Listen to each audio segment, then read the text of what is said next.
Olha só, um bandido praticamente escalou o muro de um apartamento, pulou a sacada e conseguiu invadir o imóvel. A Ellen Vilela é a primeira a participar comigo e tem as informações. Ellen, boa semana para você. E o que chama a atenção nessa história, né, Ellen Vilela, é que o bandido, gente, entrou no apartamento e os moradores estavam no imóvel, né, Ellen? Sim, Rafael, foi isso mesmo que aconteceu. Boa tarde para você, para todo mundo. Boa semana para todo mundo. Rafael, os moradores estavam dormindo. Foi na madrugada de sábado.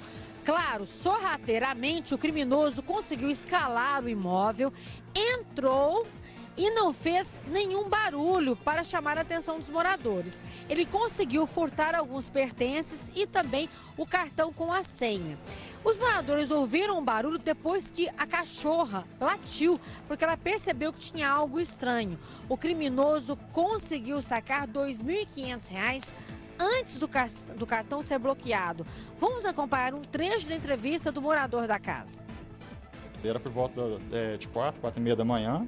Aí ele entrou, com a gente dormindo, a gente deixou uma luz ligada aqui no corredor, até para mostrar que, nem sei se adianta, é mais para as crianças ir no banheiro e tal, né? Então assim, entrou com a luz ligada e deu esse susto na gente aqui. Ele entrou, aí deve ter ficado um tempinho aqui na sala, provavelmente ele às vezes ia pro quarto, a cachorrinha latiu, né? Ficou com medo dele também, até latiu dentro do quarto e acordou a gente. Aí minha esposa até, a gente brigou com ela, ó, cala a boca, né? Tal, só que assim, aí nós levantamos, vemos aqui na sala aqui, aí eu observei que a janela estava aberta, né? Um pedaço da janela. Aí até falei para minha esposa, não, você não fechou a janela, tá? O vento tá batendo e ela tá chorando. Ela falou, não, mas eu fechei a janela. Aí assim que nós começamos a sentir falta das coisas, sentiu falta do celular da minha esposa, foi sentir falta da minha carteira, do meu relógio, aí levou mais um celular da minha menininha também, então assim, foi um susto, né? Que absurdo, hein? Matéria completa já para você que no nosso Balanço Geral, nem morar em apartamento é sinônimo de segurança mais, infelizmente. Tem flagrante na tela do Balanço, olha só, atenção. 3 bandidos armados renderam um comerciante na cidade de Iturama. Imagem na tela para você, perceba essa ação. Ação de criminosos na nossa região. Olha só isso, meu amigo, olha só isso. A câmera de segurança flagrou tudo, um homem está inclusive com um pedaço de pau e esse comerciante é vítima de várias agressões. Túlio Amâncio tem os detalhes e conversa comigo ao vivo. Túlio, boa semana, boa tarde. Oi, Rafa, boa tarde para você e para os amigos que acompanham o nosso Balanço Geral.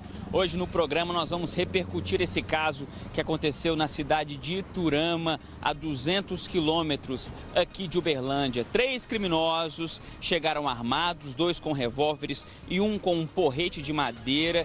Eles agrediram o comerciante que estava prestes a fechar a mercearia deles. Os criminosos entraram e levaram, além de dinheiro, mercadorias e fugiram no carro do comerciante, viu, Rafa? E a vítima ficou ferida. Mais detalhes desse caso que aconteceu nesse final de semana no programa de hoje, Rafa. Imagem na tela para você mais uma vez, você que acompanha o nosso balanço. Olha o que passou esse comerciante, meu amigo. Olha só o que passou esse comerciante, olha essa imagem, ó. Olha só o momento que os bandidos chegam. Para você, aí é o momento que eles estão saindo com a TV, o comerciante já está deitado. Inclusive no momento que eles estão saindo, fugindo, ainda assim chegam no comerciante, agridem o comerciante. Vamos voltar a imagem, por favor, para você que acompanha o balanço. Olha isso, ó. Olha só, o momento que o comerciante percebe que os bandidos estão chegando, até uma caixa de cerveja cai. Até uma caixa de cerveja cai. E aí eles vão pra cima desse comerciante, chegam a agredi-lo com um pedaço de pau, com chute. Olha isso. Todos os detalhes já pra você aqui no nosso programa. Um homem foi preso transportando pasta base de cocaína na BR-365 em Patos de Minas. Elcio Fonseca também está comigo e tem as informações. Elcio, boa tarde pra você. Oi, Rafael, boa tarde a todos. Foi uma abordagem de rotina da Polícia Rodoviária Federal na BR-365, mas o motorista do carro ficou extremamente nervoso durante a abordagem dos policiais e por isso eles fizeram buscas no carro e acabaram encontrando toda essa droga, aproximadamente 5 quilos de pasta base de cocaína. A droga estava escondida em um fundo falso perto do painel do veículo, Rafael. E o homem não quis dar detalhes aos policiais. Ele foi preso em flagrante e agora a Polícia Civil investiga esse caso. Obrigado, Elcio, pelas informações. E é importante ressaltar em relação a essas ocorrências o quanto que a Polícia Rodoviária Federal, ali na região de Patos de Minas, principalmente naquele posto da polícia na BR-365, tem feito esse trabalho de fiscalização e apreendendo uma grande quantidade de drogas. Parabéns aos militares. E eu tenho mais flagrante na tela do balanço. Olha só, dois bandidos entrando agora numa farmácia para roubar lá na cidade de Uberaba. Fizeram funcionários, e também um cliente refém durante essa ação. A Juliana Leal está na cidade de Uberaba e tem as informações e também participa comigo. Juliana, boa tarde para você, boa semana. Oi, Rafa, boa tarde para você que acompanha o Balanço Geral, boa semana a todos. Pois é, Rafa, imagina só a situação, um homem saiu, morador aqui de Uberaba, saiu de casa para ir à farmácia comprar fralda descartável para uma criança. Chegou lá e virou vítima de um assalto, assalto a essa farmácia aí. Nós temos algumas imagens que mostram quando dois homens encapuzados, um deles estava armado, eles chegaram até esse local aí e já do lado de fora anunciou assalto para esse cliente, levou o cliente para dentro e lá dentro também fez um funcionário refém, tornando aí 2 reféns.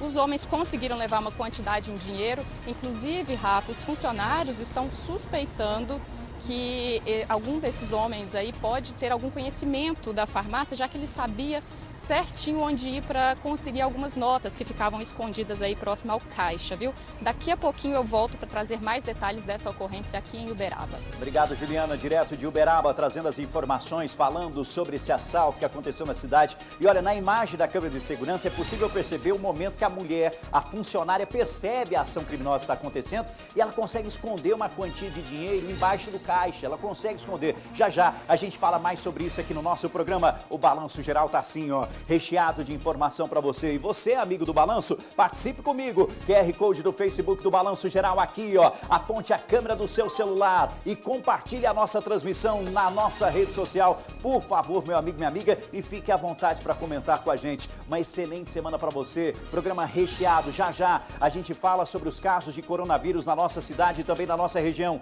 Em Uberlândia, nós tivemos mais 20 casos. Assunto que eu trago para você daqui a pouco aqui no nosso Balanço Geral. Números exatos divulgados pela Secretaria de Saúde. Então já já, tudo para você aqui no nosso programa. Agora é hora de girar a informação. Repórteres na tela do Balanço Geral participando comigo. Nessa rodada quem está comigo é a Ellen Vilela, Juliana Leal e também o Túlio Amâncio. Eu começo com a Ellen porque um homem foi preso por tráfico de drogas em Araguari. A Ellen Vilela tem os detalhes. Ele estava com a droga onde, hein, Ellen Vilela? Por acaso estava no bolso? Sim, Rafael, e ele ficou muito nervoso com a abordagem dos policiais aí, viu? Que quando avistaram esse homem, já perceberam que ele já foi preso outras vezes, viu? E durante essa verificação, os policiais encontraram uma substância aí parecida com cocaína. Mas os policiais, eles conversaram com esse homem aí e encontraram mais produtos ilícitos aí, viu? E a polícia disse que ele contou para eles que tinha acabado de comprar essa droga, viu? A polícia então fez novas buscas e encontraram outros materiais, viu? Encontrou aparelhos celulares, uma balança, encontrou dinheiro, R$ 69, um frasco de éter, um frasco de anestésio com 50 ml, 49 papelotes de substância semelhante à cocaína e uma bucha de maconha. O homem foi encaminhado para a delegacia juntamente com outras 2 pessoas. Rafael? E falando em tráfico de drogas, na cidade de Araxá, 2 pessoas foram presas por tráfico. Juliana Leal tem as informações. Me conte tudo, Juliana. A situação aconteceu no bairro Santo Antônio, na cidade de Araxá, depois que militares estavam fazendo patrulhamento ali pelo bairro e suspeitaram de 2 homens que estavam em uma moto. Esses suspeitos tentaram fugir, mas a polícia acabou conseguindo capturá-los. Durante a busca, encontraram com eles cerca de 25 gramas de maconha. Mas a polícia foi até a casa deles e durante a busca no imóvel encontrou uma porção de drogas escondidas em vários cômodos da casa. Como, por exemplo, cerca de 100 gramas de maconha que estavam escondidos atrás de uma cômoda, 3 pacotes de cocaína escondidos em um outro móvel na sala e uma pedra grande de crack que estava embaixo do sofá. Rafa, inclusive essa pedra aí grande renderia cerca de 50 pedras para serem comercializadas. Quando os militares acharam que já tinha acabado aí na busca, eles encontraram também uma espécie de estufa e dentro dessa estufa encontraram um pé de maconha. Rafa, os 2 homens foram presos e o material apreendido. Obrigado, Juliana. Essa situação que aconteceu em Araxá e o combate ao tráfico de drogas continua. Agora eu converso com ele, meu querido Túlio Amâncio, porque olha só, depois de denúncia, a polícia conseguiu chegar até uma caminhonete e nessa caminhonete tinha droga escondida, uma carga de abacaxi. Isso foi em Frutal, Túlio? Isso, Rafa, em Frutal, muita droga, quase 600 quilos de maconha. Mais precisamente no povoado de Pradolândia, na cidade de Frutal. A polícia recebeu essa denúncia anônima, como você falou, Rafa.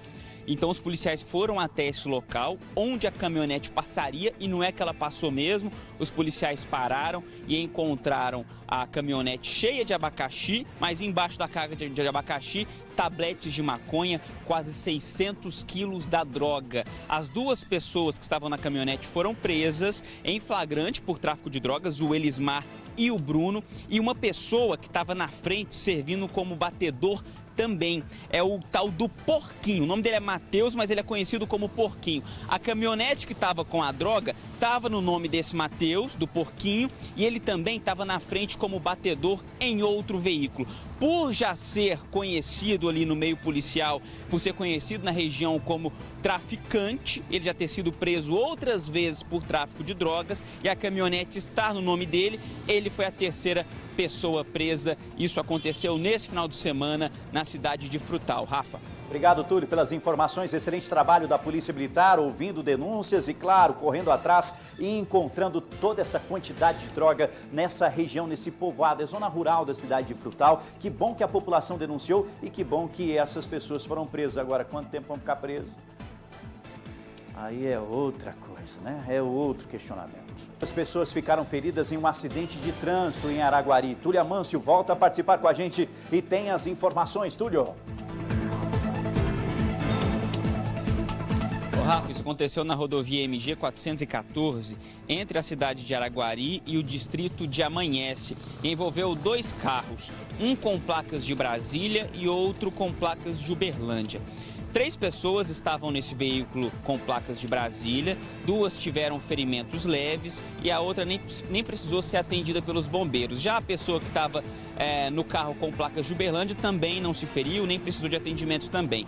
Segundo o motorista que estava no carro com placas de Brasília, o que aconteceu foi o seguinte: ele estava na frente, o com placas de Uberlândia estava atrás, um Audi. Esse Audi foi tentar a ultrapassagem e acabou tocando na traseira do veículo que estava na frente, o com placas de Brasília. E aí os carros acabaram rodando, ficaram bastante danificados, mas ninguém teve ferimentos graves. Os bombeiros relataram tudo isso e depois foi passado para a polícia. Eles vão resolver aí quem vai pagar o prejuízo, como vai ficar a situação, viu?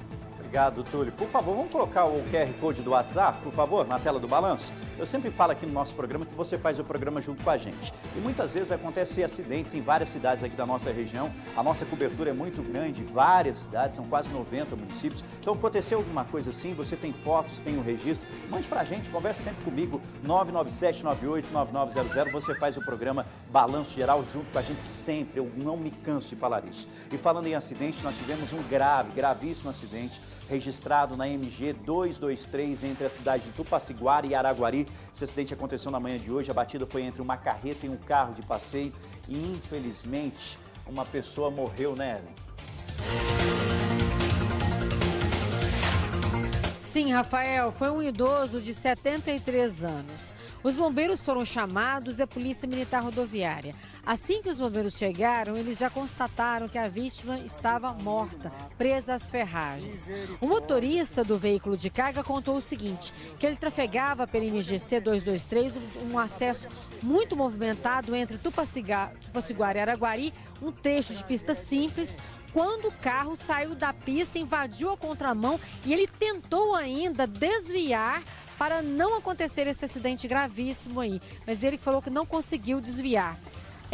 Esse acidente ele aconteceu, como você disse agora, né, agora há pouco, e as pessoas que conversaram com a polícia falaram que esse trecho é um trecho muito movimentado, como eu disse, de pista simples e requer, Rafael, muito cuidado das pessoas. Tá com sono, não tá sentindo bem, não tá na hora de dirigir, espera um pouquinho, melhora e depois vai viajar, porque a situação é muito movimentada nesse trecho entre Araguari e Tupaciguara. É com você. Exatamente. Todo cuidado é pouco, né? Gravíssimo acidente. Aos familiares fica aqui a minha solidariedade em relação à morte desse motorista. E o motorista do caminhão também estava extremamente abalado, porque não tinha o que fazer, né, gente? Você está dirigindo, de repente um carro entra na contramão do nada, não dá tempo, né, infelizmente, de você conseguir desviar. Triste esse fato que aconteceu aqui na nossa região. E você não para, mais acidente de trânsito na madrugada de hoje aqui na cidade de Uberlândia. Ellen Vilela sabe de tudo e conta tudo, Ellen. O acidente foi na Avenida Nicomedes Alves dos Santos, Rafael, por volta de 1h45 da manhã. Envolveu 2 veículos. Testemunhas contaram que o motorista do carro escuro, ele estava sozinho no carro, ele estava em alta velocidade quando bateu no carro prata, onde estavam 5 pessoas, inclusive um bebê recém-nascido. Essas pessoas contaram à polícia que o homem tinha sinais de embriaguez, tinha um forte cheiro de cerveja, mas não estava cambaleando não, mesmo assim era um sinal de embriaguez, viu? Os outros ocupantes do carro, eles não tiveram ferimentos, mas o motorista do carro prata ficou ferido e foi socorrido.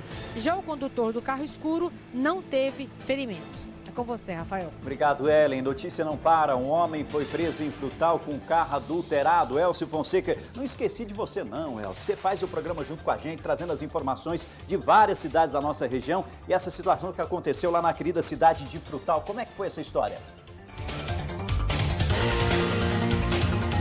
Verdade, Rafael. O homem estava com 2 veículos semi-reboques adulterados. Os veículos tinham adulteração dos chassis, das placas, das tarjetas e dos lacres também. Diante disso, os 2 veículos semi-reboques foram apreendidos, né? E o homem que estava responsável por eles foi preso, foi levado à Delegacia de Polícia Civil em Frutal para prestar esclarecimentos. A Polícia Civil lá da cidade continua investigando esse caso, Rafael. Obrigado, Elcio, pelos detalhes aqui no Balanço. E a gente, claro, acompanhando também qualquer novidade sobre isso, a gente volta a informar você. Olha, bandidos armados assaltaram um comerciante em Iturama. Mostre as imagens mais uma vez. Nós vamos repercutir esse caso com você e eu quero que você comente comigo no Facebook do Balanço. Preste atenção na ação desses 3 criminosos. Olha o comerciante correndo, ó. Ele de costas correndo, ó. Olha isso, ó. Olha só, encapuzados. 2 deles estavam com uma arma de fogo, um deles com um pedaço de pau, um porrete, né? Olha isso. Olha, além de, infelizmente, causar um prejuízo econômico para esse trabalhador, também usam da violência. Lamentavelmente, Túlio Amâncio tem novas informações sobre esse caso. Túlio, é absurdo quando a gente vê essas imagens, né?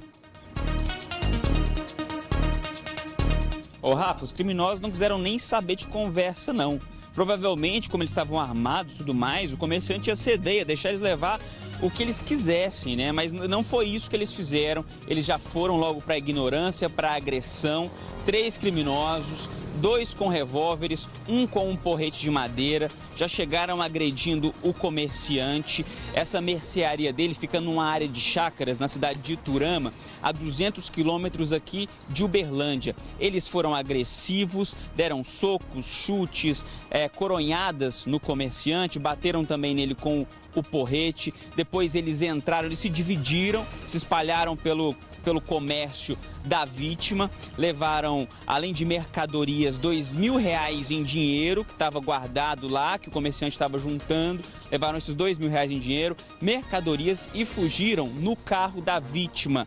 A vítima foi socorrida, ele teve ferimentos leves e a polícia já colocou a mão nessas imagens e já identificou esse trio, tá, Rafa? A polícia já sabe o nome deles, a polícia já sabe quem são esses 3 criminosos e diz que é só questão de tempo de encontrá-los. Então, caso alguém esteja vendo o Balanço Geral, que conheça essas pessoas e saiba do paradeiro delas, é bom informar a polícia pelo 190, vai ajudar muito, porque o que eles fizeram com esse comerciante foi uma tremenda covardia, né, Rafa? Covardia mesmo. Preste atenção no horário, 10h30 da noite. O comerciante já se organizando para descansar, né? Se organizando para descansar e de repente, olha isso, ó. Até porque não tinha ninguém mais no estabelecimento dele. Ele já estava se preparando para falar, opa, vamos descansar depois de um dia de trabalho. E infelizmente, olha o que os bandidos fazem, não querem nem saber. E o que me deixa extremamente revoltado é esse ato covarde desses criminosos. Agredindo, xingando, apontando arma, batendo, chutando. E o triste, o trabalhador de bem, é ouvir de um bandido como esse que o trabalhador que é vagabundo, que ele xinga ainda. Fala, o vagabundo deita no chão. Ai, quem que é vagabundo aqui? Olha lá. Então você que está acompanhando o nosso programa, você que sabe de alguma coisa, sabe onde estão esses criminosos, entre em contato agora, por favor, com a polícia no 190, o telefone 181. Se Deus quiser, logo, logo eles estarão presos. São covardes, com certeza. E tem mais flagrante na tela do balanço agora de uma farmácia que foi assaltada aqui na nossa região. Olha só, durante a ação, o homem rendeu um cliente, esse cliente estava comprando fraldas e também 2 funcionários. Agora perceba na imagem, ó, tá vendo essa mulher aí, ó? Essa mulher, ela juntando o dinheiro do caixa, funcionária, antes de tudo ela chegou a conseguir esconder um pouco do dinheiro. A Juliana Leal tem as informações sobre essa situação que aconteceu aí na cidade, Ju. Rafa, esse assalto aconteceu numa farmácia do bairro Oneida Mendes. De acordo com as imagens que vocês estão vendo aí, a primeira imagem mostra quando um homem passa do lado de fora, vestindo um moletom com a cabeça tampada. Esse é o assaltante, viu? As imagens mostram também quando ele está dentro do estabelecimento. Antes de entrar, ele rendeu um cliente que estava do lado de fora, olhando fraldas para comprar. Ele rendeu esse cliente, anunciou o assalto e pediu o celular do cliente. O cliente entregou o celular, mas mesmo assim o assaltante pediu que ele entrasse para a farmácia. Já dentro do estabelecimento, ele também rendeu um funcionário e pediu que tanto o cliente quanto o funcionário deitassem no chão e ficassem deitados até o momento, durante o tempo do assalto, né? Ele falou com a funcionária do caixa, pediu que ela colocasse todo o dinheiro dentro de um saco plástico, como você vê aí na imagem, a funcionária obedece, coloca todo o dinheiro dentro do saco plástico, mas não satisfeito, esse assaltante volta até o caixa e abre um dispositivo que eles usam lá na farmácia para guardar as notas de maior valor da farmácia. É por isso que os funcionários acreditam que esse assaltante é alguém que conheça aí as atividades internas da farmácia. O assaltante acabou levando cerca de R$450 mais o celular do cliente e ele conseguiu fugir. A polícia foi chamada, fez o boletim de ocorrência, tentou aí fazer buscas, né, seguindo as características do assaltante, mas até agora ninguém foi preso. Ou seja, ele conhecia muito bem a farmácia, a rotina, onde estava isso, onde estava aquilo, sabia muito bem como que era a movimentação do local. Então a polícia agora está investigando para tentar entender quem será. Será que é uma pessoa ligada à farmácia, uma pessoa que já trabalhou na farmácia, alguém conhecido? Bom, a polícia está investigando esse caso, qualquer novidade, nós vamos trazer todos os detalhes e, claro, a nossa repórter Juliana Leal está de olho. É hora de gerar informação e, como eu prometi, agora é hora de falar dos casos de coronavírus aqui na nossa cidade, na nossa região, no nosso estado. Vamos começar falando sobre a cidade de Uberlândia. A Ellen Vilela tem as informações. Infelizmente, nós tivemos um aumento no número de casos confirmados aqui na nossa cidade, né, Ellen? Sim, Rafael, infelizmente, viu? Lembrando que esses dados aí são da Secretaria Municipal de Saúde, portanto, são dados oficiais. Casos confirmados em Uberlândia, 192, 20 a mais do que o boletim anterior. Suspeitos, 4.139. Resultados negativos para Covid-19, 1.794. Pacientes internados, 27, 11 na unidade de terapia intensiva e enfermaria, 16. Altas acumuladas desde o dia 14 de abril, 76. UTI, enfermaria, 120. Óbitos suspeitos em investigação, 1. Confirmados, 10. Rafael? Obrigado, Ellen. Agora a gente fala da querida cidade de Uberaba. O número de casos confirmados não sofreu alteração. Quem tem as informações sobre esse último boletim divulgado pela Secretaria de Saúde é a Juliana Leal. Juliana.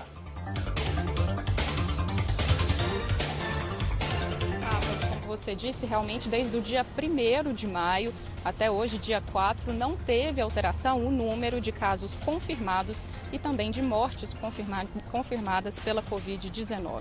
Vamos atualizar então como é que fica a situação de Uberaba, pelo menos segundo aí o último boletim divulgado pela Prefeitura aqui da cidade.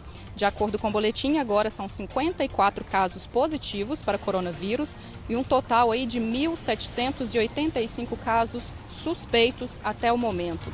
São 4 óbitos confirmados, 11 pessoas permanecem internadas e 34 são consideradas curadas aí do novo coronavírus. A cidade até agora não possui novos registros de mortes suspeitas pela doença. Rafa. Obrigado, Juliana. E claro, a nossa equipe atenta aos números também na cidade de Uberaba. Agora deixa eu chamar o Elcio Fonseca, que tem as informações de outras cidades aqui da nossa região. E em Patos de Minas nós não tivemos nenhuma mudança porque não foi divulgado nenhum novo boletim em relação ao coronavírus aí na cidade, né, Elcio?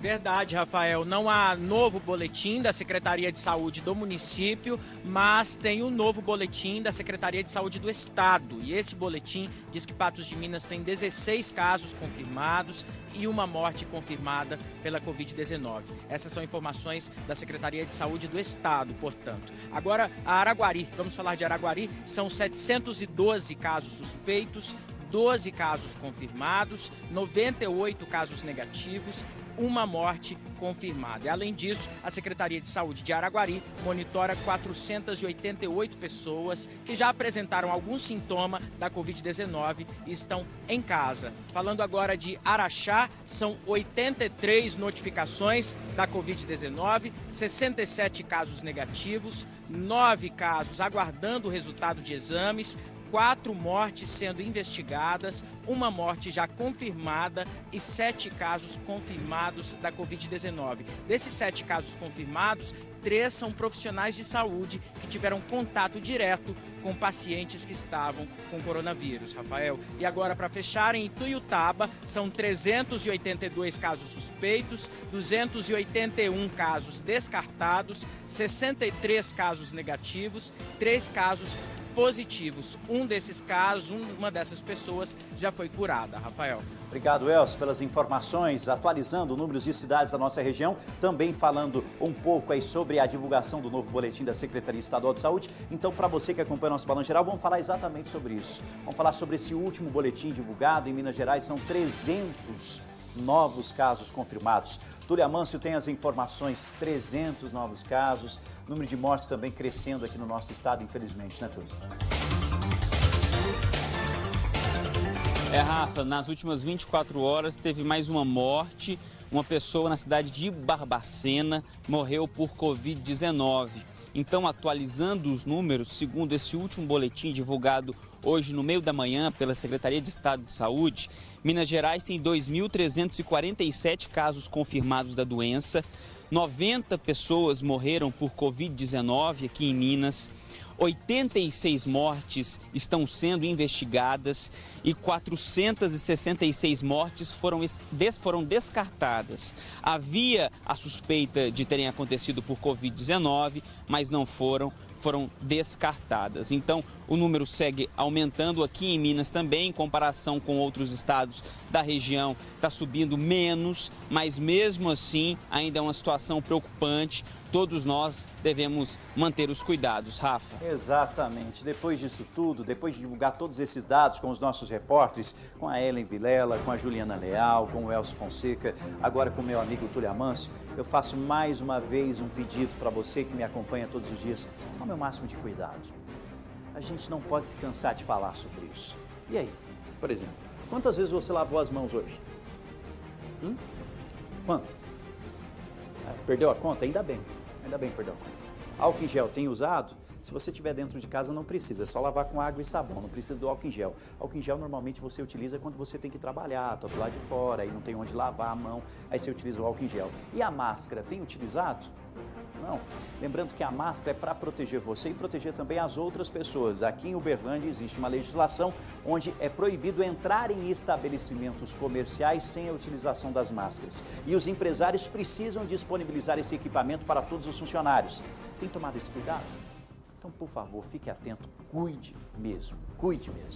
E ainda falando em violência, um homem morreu no distrito da cidade de João Pinheiro. Tudo aconteceu durante uma confusão em uma festa de aniversário, Elcio. Me explica essa história. Sim, Rafael, é verdade. Olha, estavam todos reunidos lá, amigos, familiares, para comemorar o aniversário desse homem de 26 anos. Só que no meio da festa teve uma briga e a polícia militar foi chamada. Daí o aniversariante, ele teria tentado impedir a entrada dos policiais lá no local da festa. E também teria agredido um dos policiais com socos. Daí esse policial teria reagido e acertado esse homem com um cacetete. Pegou o cacetete e acertou na cabeça desse homem, o aniversariante de 26 anos. Ele caiu ali na mesma hora, foi levado à UPA de João Pinheiro, na própria viatura da Polícia Militar, mas infelizmente não resistiu. Os profissionais da UPA até disseram que ele já chegou lá sem vida. Agora, claro, a família desse homem de 26 anos estava comemorando o aniversário, pede justiça, está revoltada com o que aconteceu. A Polícia Civil de João Pinheiro investiga esse caso e até a Polícia Militar também abriu investigação, principalmente para apurar o comportamento desse policial na ocorrência, Rafael. Que absurdo essa história, hein? Uma festa de aniversário, se tornou um pesadelo, um trauma muito grande para essa família. Qualquer novidade, o Elcio Fonseca volta a trazer as informações aqui no nosso programa. Vamos girar a informação, olha só, um motorista bateu em uma árvore aqui na cidade de Uberlândia. Túlio Amâncio tem os detalhes aqui no nosso balanço e a pancada foi grande mesmo. Foi grande, o estrago foi grande em relação a esse acidente que aconteceu aqui na nossa cidade, né, Túlio? Foi uma pancada forte, Rafa. Dá pra gente ver pelas fotos que a nossa produção conseguiu, apurando esse caso. Essa batida foi no bairro Santa Luzia, na Avenida Alípio Abrão, com a rua Vasco Márcia. O condutor provavelmente perdeu a direção do veículo e acabou batendo nessa árvore, uma batida bem forte mesmo. Os bombeiros foram chamados por testemunhas, o condutor do veículo foi levado a uma unidade de atendimento integrada, a uma UAI. Ele recebeu o atendimento lá e foi liberado porque teve apenas ferimentos leves. Mas agora a gente vai tentar entender, né? Até os bombeiros tentaram entender o que teria causado essa perda de controle do carro, mas ele não deu mais detalhes não, viu, Rafa? Mas ele teve muita sorte, porque só sofreu ferimentos leves. Verdade seja dita e ninguém é bobo. O carro ter estragado desse jeito, mostra a imagem mais uma vez, por favor. Devagar ele não estava. Você acha que ele estava o quê? A 20 por hora? 30, 40 por hora, 60 por hora? Todos os airbags foram acionados do veículo. Tanto os airbags dianteiros quanto os traseiros. Todos. Olha a frente como é que ficou. Se isso dá para ser chamado de frente. Olha isso. O carro praticamente abraçou a árvore. Abraçou a árvore. Gente, cuidado no trânsito, por favor. Obrigado, Túlio, pelas informações. E um cavalo foi resgatado na MG 427. A Ellen Vilela tem os detalhes e conta tudo para a gente. Ellen. Rafael, o resgate foi numa região conhecida como Chácaras, perto do posto da Polícia Militar Rodoviária. O risco de acidente foi grande, os bombeiros foram chamados e fizeram o resgate do animal. Agora, só lembrando, Rafael, quem ver o animal na pista não pode fazer o resgate, tem que chamar o pessoal especializado, no caso os bombeiros, e também avisar logo para evitar acidentes. E o dono do animal também ele é comunicado. Rafael, esse tipo de animal, nenhum outro, né, silvestre, um animal que é domesticado, que é usado para algum tipo de trabalho, ele não pode ficar solto na rodovia, é lei. Esse animal foi devolvido ao dono e o dono foi notificado. Imagine se envolvesse algum tipo de acidente, um carro passando ali, atropelasse o cavalo. Então as pessoas têm que tomar cuidado pelo seguinte, esse animal não pode ficar solto e também se ficar solto as pessoas não podem arriscar a retirá-lo da pista. Tem que chamar os bombeiros e comunicar os donos que é notificado e de acordo com a situação ele é multado. É com você. Exatamente, todo cuidado é pouco. O animal na pista é um perigo gigantesco. Obrigado, Ellen, pelas informações. A partir de hoje, as agências da Caixa Econômica Federal terão um novo horário de atendimento. Túlio Amâncio, me conta tudo, porque tem muita gente querendo ir para a agência, tem muita gente querendo sacar, por exemplo, o auxílio emergencial. E a gente sabe que tem muita gente que não consegue nem sacar porque está em análise. Bom, mas Túlio, novo horário, conte pra gente, por favor. Pois é, né, o brasileiro sofre, né, Rafa? Pois é, essa questão do novo horário já estava acontecendo já em mais de 1.100 agências do Brasil, aqui em Uberlândia, na agência da Tubó Vilela, da Praça do Antigo Fórum e também do Luizotti de Freitas. Era uma exceção, agora virou regra. A partir de hoje, as agências vão funcionar das 8 horas da manhã às 14 horas, às 2 da tarde. Eu estou aqui com o Ismael Cristiano, nosso repórter cinematográfico, na agência da Rondon Pacheco, da Caixa da Rondon Pacheco, no bairro Aparecida. Pode mostrar aqui, Ismael, por favor, como é que está funcionando, ó. O pessoal tá aqui, mostra a fila aqui, Ismael, vem aqui comigo, por gentileza. Pessoal, tem gente aqui aguardando para entrar. Aí, como o pessoal está fugindo do sol, eles estão do outro lado da rua, na sombra. Aí, quem está fazendo esse controle aqui na fila, pelo que eu pude perceber, são os vigilantes. Tem um vigilante do lado de cá e um vigilante do lado de lá da rua, e eles estão fazendo esse controle. Então, para a pessoa entrar na fila, sai da sombra ali, e atravessa a rua e vem para a fila do lado de cá da agência. Como eu disse, já mais de 1.100 agências estavam fazendo esse atendimento nesse horário diferenciado, agora se tornou regra, e a Caixa divulgou ainda que contratou mais vigilantes e atendentes para fazer esse controle da fila. Só que a gente está vendo que quem está fazendo o controle realmente são os vigilantes, tá, Rafa? Ó, segundo a Caixa, mais de 74 milhões de pessoas fizeram o download desse aplicativo do auxílio emergencial, e a maioria das pessoas que está na fila é por conta disso. Está enfrentando algum problema, ou o sistema não vai adiante, ou não recebe, está só em análise há semanas e semanas, e o brasileiro que necessita desses R$600 não está com paciência. A gente até entende que eles não tenham essa paciência de esperar sentado em casa, porque eles precisam. A gente está passando até fome, Rafa. Eu conversei com uma senhora que acabou de sair daqui, chegou cedo, por volta das 8 horas da manhã, agora que saiu da agência, e conseguiu resolver o problema dela. Então, por mais que a Caixa diga que é para as pessoas ficarem em casa, aguardar, mas como é que a gente fala isso para uma pessoa que não tem um centavo mais no bolso, né? Segundo a Caixa, 1 a cada 3 brasileiros adultos recebeu o auxílio emergencial. Isso representa 50 bilhões de reais, Rafa. Ou melhor, representa 50 milhões de brasileiros, tá? Que receberam o auxílio emergencial. Então, a partir de hoje, amanhã, todos os dias, as agências da Caixa estarão abertas das 8 da manhã às 2 da tarde. Esse é o novo horário de atendimento. Agora a fila está até pequena, segundo as pessoas que estavam aqui mais cedo, tá? Agora está até pequena. Estava subindo essa rua Antônio Crescenço aqui, segundo os clientes da Caixa. Rafa?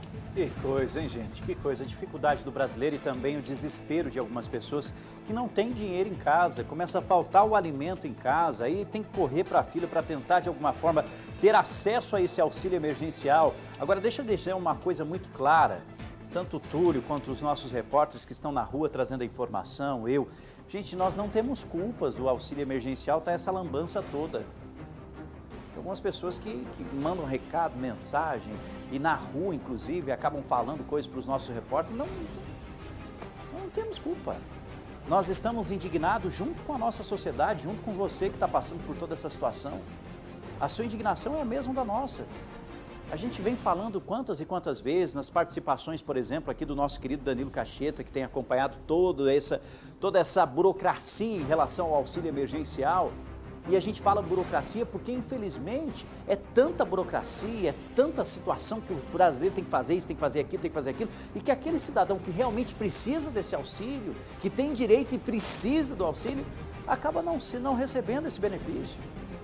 Por causa de tudo isso que vem acontecendo. É triste, viu, que vem passando, infelizmente, a nossa sociedade em relação a todas essas ações propostas pelo governo federal. São propostas e propostas, mas resolver mesmo, auxiliar de verdade, a gente tem visto que isso não está acontecendo.